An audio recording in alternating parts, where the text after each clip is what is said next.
Hey, welcome back to the podcast. Frank Husmann is here. He's an internet entrepreneur who's focused on B2B and SaaS marketing. And Frank knows the challenges and pitfalls of growing a company. He has over 20 years of experience in B2B marketing and sales, and his goal is to assist B2B founders and marketers show their expertise. That way you can become the authority in your industry. That way you avoid having a boring brand. Frank's website is maxiality.com. So we're going to find out some secrets and some insights and all sorts of ahas and things like that. So Frank, glad to be speaking with you. Thank you so much, Robert, for having me. It's a pleasure. Glad to have you, and then the pleasure is mine as well. So we introduced you a little bit, but from in your own words from the source, what are you all about? What makes you really passionate?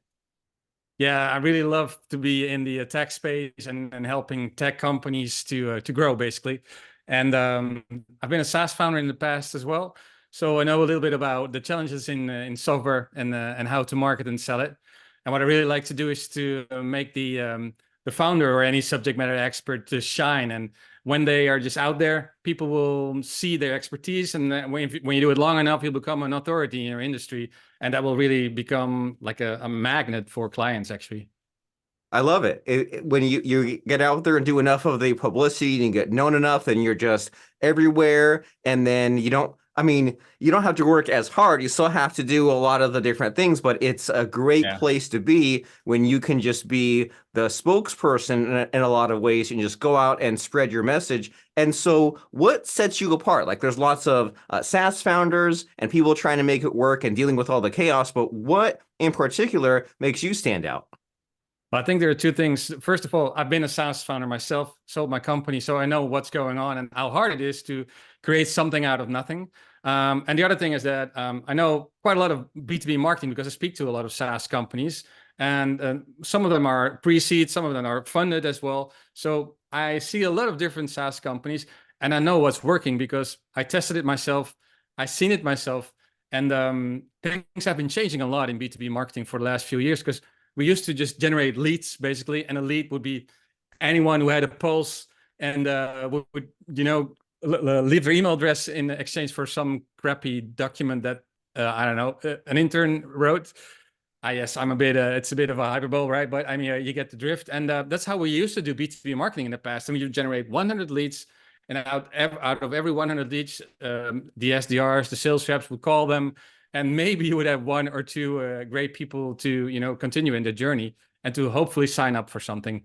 And that kind of worked in the past, but I mean the acquisition costs have been going up a lot, to be honest, to do that kind of play. And the other thing is that people are just fed up with all these just stalking email nurture flows and stuff like that. So the old playbooks that have been dominated for a long time, it started with Pardot and HubSpot. They kind of introduced that kind of stuff, and it used to work, but it's not working anymore. So what's working right now, it's really an interesting time to be in B2B marketing, and it's really changing a lot. And I think what sets everyone apart is to show your expertise in a constant way, basically. And we can go a little bit into that, how we do that, but that's really a change that's been going on. And it's not even me that I'm saying. I'm seeing it in sales as well. It's just, I mean, you can generate any copy that you want, right, with the AI nowadays. So if you want to go the race to the bottom, use a lot of AI, stuff like that, or you can go the human way and be the source of AI by showing your expertise, basically. I love it. And you're so right that with all these AI, there's like new AI tools every day, especially to do this. And it seems like it's being talked about a lot more, right? All of the lead generation and nurturing. And it's like, that's a bad sign, right? When the things that you used to figure out on your own, now they're just like being freely distributed and talked about on like YouTube tutorials, not a good sign. And anyway, it also seems like the way you describe it, that it was probably due to be on its way out at some point anyway, right? Just with it being kind of like low-key spamming, and it's kind of exhausting. Did it really work that well anyway? And now you're all about a B2B authority marketing, and here you're on a podcast demonstrating your expertise. And so what should these SaaS companies be doing instead of the kind of low-key spamming that they've been trying? One thing that I would like to touch upon is that marketeers, just if something is working, they just go all aboard and they ruin everything at some point. So this is happened with SEO in Google. one play works, and then the other play will come along, and that will work for some time, and then it's always evolving, always changing. So I think marketeers are pretty good at testing out stuff and then going to the max. So yeah, that's a bit of a background about that. But so what works right now, if you want to go authority marketing, basically, what we do is we interview a subject matter expert for an hour in a month. Usually that's the founder. And in that 1 hour, and it's like a podcast like we're doing right now, we will make sure that there's a strategy, of course, and we'll do the questions like in a conversational way. And from that 1 hour, we will create content for at least a month. And it will be content for YouTube, for LinkedIn, because that's the #1 channel for any B2B company. We'll create LinkedIn posts, LinkedIn videos, carousels, whatever. And we'll analyze, we'll create a newsletter, a blog, we'll create lots of content from that 1 hour. And it will be from the mind, from someone who really knows what's going on with their clients, right? So when we created the content, we'll analyze it after a month, and the best content we will promote on LinkedIn in campaigns. And if you do that for a couple of months, we have seen results in 4 to 6 weeks already, but usually it takes a couple of months, 3 months on average, to see results. And results are shortening sales cycles. That's one. And the second is hand raisers, people who really come to you and say, wow, I've seen that content and it resonates with me. Just give me a demo or sign me up for anything. Yeah, so it's a way, it's a different approach, I think. And I like this approach because it's like you see these people well, we all have these LinkedIn friends who just, they seem to be on there all the time. And you think, how can I be like that? And do I really have to wake up in the morning and think, what will my LinkedIn carousel be today, right? What will my 1 minute reel be today? And it seems that in itself seems like a recipe for exhaustion. But when you go with your approach here of having the 1 hour interview conversation, and then like anyone who's ever like edited a podcast knows, like there's all kinds of differently sized nuggets, right? There's like the quotes, there's the moments, there's the kind of the carousels, there's the long form stories, there's like the blog posts, there's the newsletters. It's fun just to think about like the different sizes of the content that can be used, and then you repurpose them on like, well, we'll use this on Instagram, use this on TikTok. And then so then did I hear you correctly in that, because then you have that much worth of content and you say like you put it out there and see what the engagement is, and then kind of create more based on what the results come in?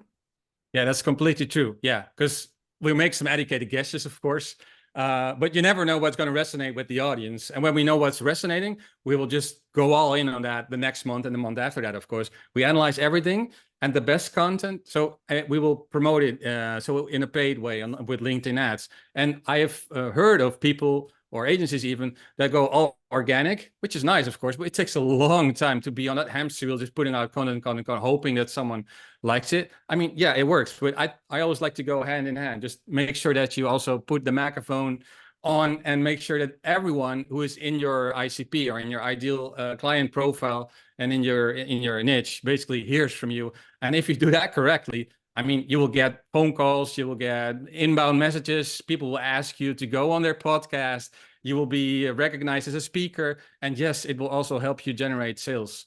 So I think that's something that we've been developing over just, well, it's 1.5 years now, this specific playbook. We've been doing it for about 25 SaaS clients. And what we used to do in the past was just generate so many blogs every month in all kinds of language, because some of our clients are in most of them are in Europe actually, but English is the #1 language for all our clients. So we generated so many blog articles, guest articles and stuff like that. And yeah, that used to work in the past as well, but we've now basically turned it around. Just do one interview and then create all the content around that and amplify it. And yeah, it's called demand generation, but also demand capturing, and not so much focused on lead generation anymore. Okay. And it is also cool that you work the paid ads and do that. And I imagine that is a lot more rewarding, because as you said, like when you just keep cranking out the free content, then that might take a while to pick up speed, and then you might feel like giving up after like at some point or feel the excitement fading. But when you are running the paid ads and you're seeing some real immediate results, that can be a lot of fun. And so you're mentioning that you work with these 25 SaaS companies, and is there one that stands out, or is there one that we can bring into in like a story-wise fashion? Because it's always fun just to hear a story and experience how you work your magic. So what comes to mind as far as like an example or a case study of one of these SaaS companies Yeah. you helped? Great question. Yeah. So a couple of weeks ago, we had a new, well, that was actually 8 weeks ago. We had onboarding of a new client, and we started with this whole process: interview, create the content and the videos and the post. And within 4 weeks, that founder of the company had had interviews with an association who is actually looking for people to speak to their clients, which are actually their clients, and this is the ideal client profile. So it is, even in 4 weeks, he got two invitations to get on board to talk to their specific ICP, which I think is one of the things that happen very quickly. And another that's one of the things that come to mind basically. And I can also tell you about the things that we've seen is like 30% uplift in new demo for SaaS specific in 3 months, which is insane, to be honest. And these are companies that used to generate just only leads, just white papers and demos, but no one wants to have a demo when they don't know what you're about, right? So Right. now they're educated. They already know what's going on, and they really want to have that demo. So there are way more hand raisers. That's the 30% more hand raisers that are there. So it's really it's interesting how these things are going. And so, what are SaaS companies doing right? And what are they not doing right? Because you think about like it changes so often, and some of these like it seems like there's all these like $30 a month, $60 a month platforms, and I keep on like using them for different purposes. And like I think like the ones that I've really stuck with, the sign up process was always like so easy. Like I mean, ChatGPT, they're like, hey, sign up with Google, one click, and then a lot of these tools, like video editing tools, especially, they kind of like gamify it a little bit for me. They say like, hey, you could generate this video, or sometimes they like auto generate some of the output for me and say, hey, you could just use what we made for you for fun randomly. Yeah. And so some of these ideas and some of these kind of things they do blow my mind a little bit. So like, what have you seen? Like, I know that it's hard to nail it down because there's all these companies, all these industries, but Yeah. just in general, like, is there anything that's like really impressed you or anything that's really kind of like turned you off as far as like do's and don'ts?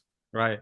So one of the things that, well, I'm working with high ticket SaaS companies, and high ticket means that, well, at least a couple of €100 a month. So when you go Canva or Riverside or Zoom, whatever, you can do it for a couple of bucks per month, right?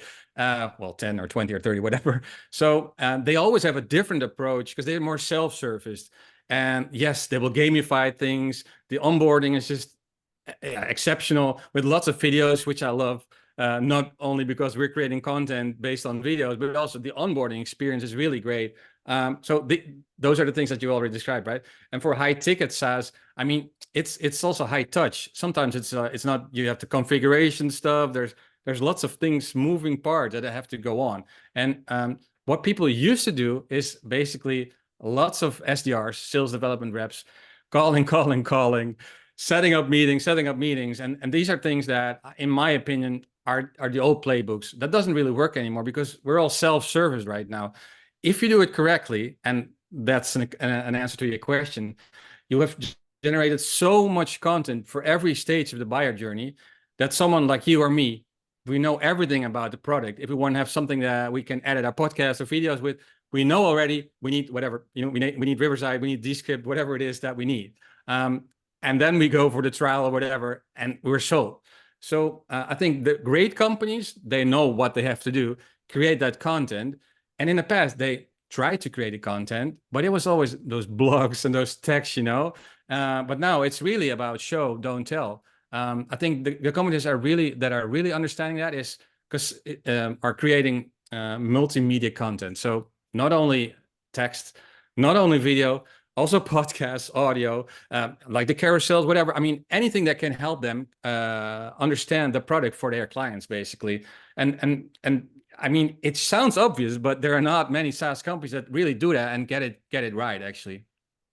And I like your thought process there. So you're saying that uh, like we said a few times, is don't go for the tired white papers, and don't go for the tired meetings. And you're saying show, don't tell. And also, this is cool to think about is those different stages of the buying journey, right? Because sometimes they're like product aware, or sometimes they're solution aware, and it's always it's a nice cure for the writer's block when you're trying to figure out like what hooks to make, or when you're chopping up that content or thinking about what to talk about. It's like, well, am I like what are the different pieces to fill in that makes it more logical? And so and it seems like so for you're all about making this content, but I can also imagine that if someone's a SaaS founder or owner or company, they're focused on what they're good at. They say, "Oh, I don't want to learn all this content or all this social media marketing." And I imagine that's where your company comes in because you've seen it and you do it and you stay up to date with all the cutting edge. And so, is that on the right track that it's way better and more logical for them to just meet with you and you do it and you deal with all the details, all the minutia, and they can focus on what they're passionate about and what their SaaS does well. True, true, because it's really hard to build software, to be honest. I mean, I know from experience. So building the software is one, maintaining it, supporting it, and then marketing and selling it. I mean, these are, I mean, and then getting the talent on board, right? And maybe a new funding round. It's really, I mean, for a founder, it's really challenging. But it starts with the founder or founders. They have got all the knowledge, and usually it's founder-led sales. So they are selling the product as well, and they're trying to build it, ship it, whatever. So that's the start mostly till about 5 to 10 people. And then at some point they will get some sales development reps, they will get something from marketing. And then if they use the old playbooks, at some point they go like, our marketing is not really working that well, or what's going on with our sales? Because the sales development reps, I mean, they're sometimes not that senior, right? They don't have all the knowledge that the founder has. So how can you turn that around? If you just get the knowledge inside of the brain of the founder or founders, you will have that also for the salespeople to use in all their calls, pitches, whatever, because you can send the actual video as well, because and that will help them in their work as well to close more. So it's not only marketing, it's also for sales. And then you scale the founder selling process actually. Nice and fun. Well, has anything surprised you in this journey? Because like you've been through your own SaaS ups and downs, and then you also, when you meet and you interview these different SaaS companies, sometimes you see kind of some recurring common threads. So, and I know that a lot of your thought process here is create the content, do the demand generation, and don't stick to some of the old tired methods. But as far as your journey and kind of your learning experience, has anything really just shocked and surprised you?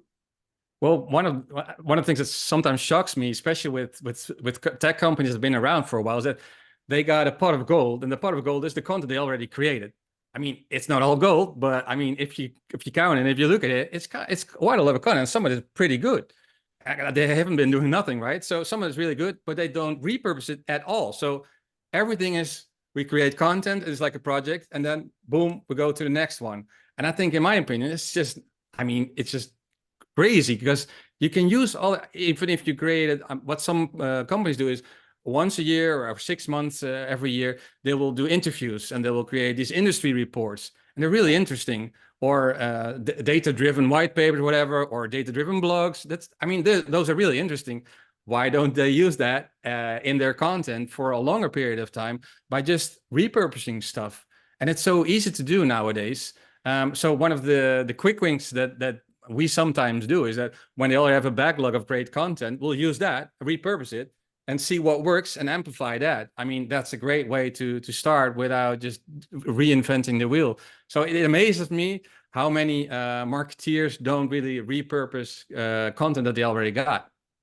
That's Yeah. a wonderful insight. You're making me think that some of the YouTube channels that I follow the most, sometimes I'll see these little 3 and 5 minute clips, and they're clearly repurposed from something from like a year or two ago, but I Yeah. don't care. I don't mind No. because it's content that I have not come across because it's just there's such a sea of content out there anyway. So that's a great insight that when stressing out about feeding the content beast and always creating the new stuff, you're saying, well, the new stuff that you create can be that white paper or those videos you made a year ago, and they're Or perfect. webinar.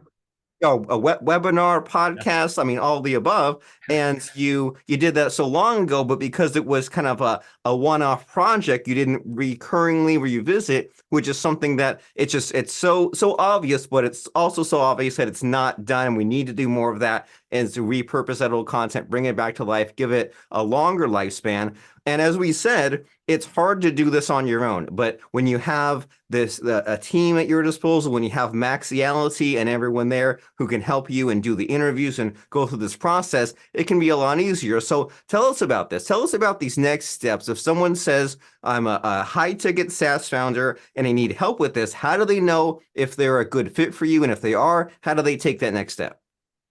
Yeah, so when you go to maxiality.com, you can just book a free strategy call, and I would love to just talk to what your challenges are and if we're a good fit in terms of the expertise that's there, the commitment that's there, and if we can see if we can just make sure that you're going to be an authority in your niche and just transform you in the number one, to be honest, because that's what we're doing.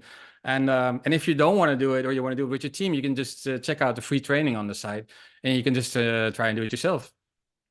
And try to do it yourself. And sometimes that does work, right? Or sometimes by doing it yourself initially, then you get to the level where you then need Maxiality, but there is no harm, there is no downside into having one of these strategy calls and just seeing what the possibilities are, just seeing what is possible. And that website is MAXIALITY.com. That's Maxiality. There's an ebook there. There's a blog post. You can check out all kinds of fun free video training and just see what can be done and maybe what you've been missing out on, especially when you see these other SaaS competitors. Maybe they're doing better than you and they seem to be having an easier time. Well, maybe it's because they have some of these systems, processes in place, and they're putting out the content consistently. They're getting that organic traffic. They're getting the paid traffic. That way people come to them and they don't have to just be doing the old tired cold calling methods. And so as we're wrapping up our conversation here, Frank, it's always fun to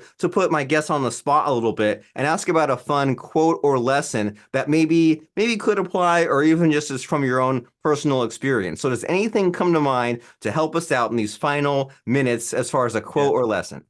Yeah, number one lesson is talk to your clients, talk to your prospects. I mean, no one does it. Let me see your calendar and let me see how many clients or possible clients you've talked to. I mean, it's insane, to be honest. So what I'm trying to say with that is, if you talk to your clients, you know what their problems are, what they're facing, and if you do that often, you will see some patterns, and you can see if those patterns are inside your offering, inside your software that you're selling, whatever it is, inside your service. And that will you will always evolve because your offer or your product is never finished. And I think we should do that more. Yes, I agree completely. And they always say these things like, what does your target market stress out about? What keeps them up at night? They talk about things like if you can read from their journal as if like you're speaking to their exact fears and frustrations. Well, how do you come up with that? Do you just invent it and think and wonder? Well, probably not. But if you have these conversations and you have enough of them and you see what the patterns are, then that is a very logical approach. And you can just, and then it's like a look-alike audience, right? Because you are talking to your existing clients and you say, I want to find more of these people that have already found me, that I already work with. And so it's very wonderful and logical and helpful thinking. But again, like a lot of the advice today, it seems obvious talking about it, but if it was so obvious, then why is your SaaS company not doing it? And so it's time to do a better job of some of these things and to pay attention to some of these problems so that way we can kind of recurringly make our company better and just kind of make the best product. And as you said, Frank, it's never completely done. But then the very next step here is to go to maxiality.com and go and click around and see what Max and his team have to offer. So that way you can have this SaaS business that grows year over year, that is a lot of fun for everyone involved, and it's just an upward trend. So maxiality.com is the place to go right now. And Frank, it's been a pleasure speaking with you. Thank you so much, Robert, for having me. It was great. Yeah.